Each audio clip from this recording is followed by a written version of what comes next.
Good evening. আজকে যাচ্ছিলাম after office একটা ডিনার ডেটে। আরে হোল্ড। আমি যাচ্ছিলাম বিষ্ণুর সাথে।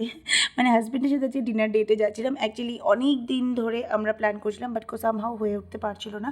বাট এনিওয়েজ কোনো মতে আজকে আমরা একটু টাইম বার করে আমরা আজকে এই প্ল্যানটাকে সাকসেসফুল করতে চলে গেছিলাম। হ্যাঁ, দুজনে খুব হাসি খুশি গল্প করতে করতে একদম স্ট্রেট বেরিয়ে গেছিলাম, কিন্তু একটু রাস্তাটা মিডিলে আমরা ভুলে গেছিলাম, মানে কোথা দিয়ে যাবো একটু প্রবলেম হয়ে গেছিলো। বাট এনিওয়েজ যেতে যেতে আমরা ফাইনালি পৌঁছে গেলাম ময়দান, মানে ওয়ার্কোহলিক চাইনিজ রেস্টুরেন্টে।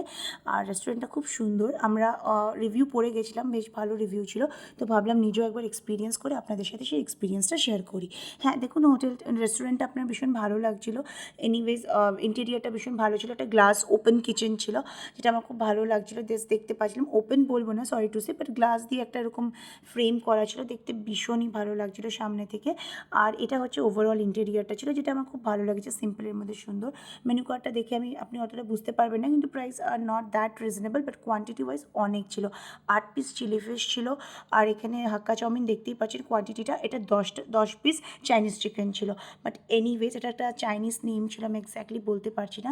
বাট এতটাই সাফিসিয়েন্ট কোয়ান্টিটি ছিল যে আমি মানে দুজনের পক্ষে একসাথে খাওয়া সম্ভব না। বাট এনিওয়েজ আমরা খেয়ে নিয়েছিলাম, যে অতটাই খিদে পেয়েছিল আমার আর বিষ্ণুর, তাই জন্য আমরা ভাবলাম না, টেস্ট ওয়াইজও খুব ভালো ছিল। তারপরে খাওয়ার পরে আমরা ওখানে একটু দাঁড়িয়েছিলাম, জায়গাটা আবার কভার করছিলাম, বেশ ভালো লাগছিলো। কেন কি রাত হয়ে গেছিলো আর ট্রাফিকটাও লেস ছিল।